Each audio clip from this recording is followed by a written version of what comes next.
Parler de Jésus-Christ d'abord, c'est remettre l'essentiel à sa place. Dans un temps où beaucoup cherchent des solutions rapides, des miracles, une restauration, une guérison, une délivrance ou une réponse immédiate à leurs besoins, nous devons revenir à la base, Jésus-Christ. Avant la bénédiction, il y a Jésus. Avant la victoire, il y a Jésus. Avant la délivrance, il y a Jésus.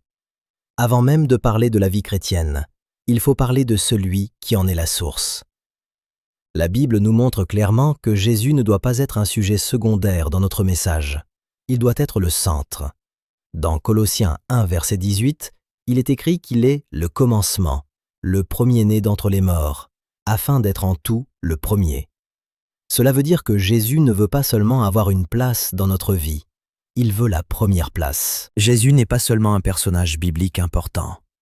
Il est le Sauveur envoyé par Dieu, le Seigneur établi sur nos vies, le modèle parfait à suivre, et celui en qui se trouve toute la plénitude de ce dont l'homme a besoin. Dans Actes 4, verset 12, la parole déclare « Il n'y a de salut en aucun autre ». Cela nous rappelle que le salut ne commence pas dans une méthode, une religion ou une tradition, mais dans une personne, Jésus-Christ. Avant de dire à quelqu'un quoi faire, il faut d'abord lui révéler qui est Jésus.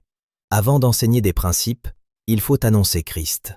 Avant de parler des promesses, il faut parler de celui qui les accomplit. Jésus lui-même dit dans Jean 14, verset 6, « Je suis le chemin, la vérité et la vie ». Il n'a pas dit qu'il montrait simplement un chemin, il a dit qu'il est le chemin. Cela signifie que toute vraie direction spirituelle commence en lui. Parler de Jésus d'abord, c'est aussi rappeler qu'il ne doit pas seulement être admiré, mais reçu comme Seigneur. Beaucoup veulent Jésus comme Sauveur, mais hésitent à le laisser régner comme Seigneur. Pourtant, Philippiens 2, versets 9 à 11, nous montre que Dieu lui a donné le nom au-dessus de tout nom et que tout genou fléchira devant lui. La vraie foi ne consiste donc pas seulement à croire qu'il existe, mais à lui abandonner notre vie, notre volonté, nos choix et notre direction.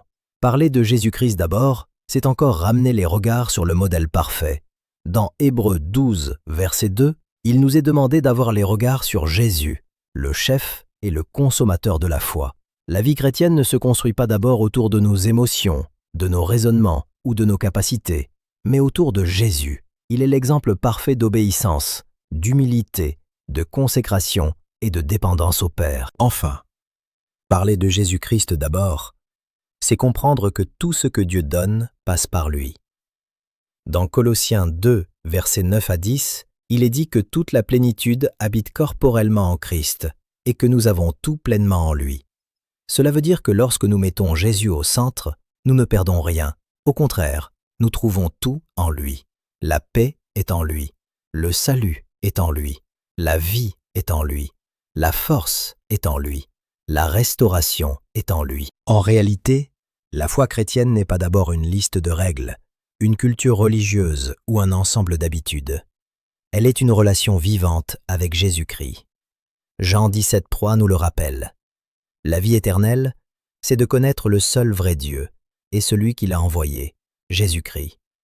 L'Église ne manque pas d'activité, elle manque parfois d'un recentrage.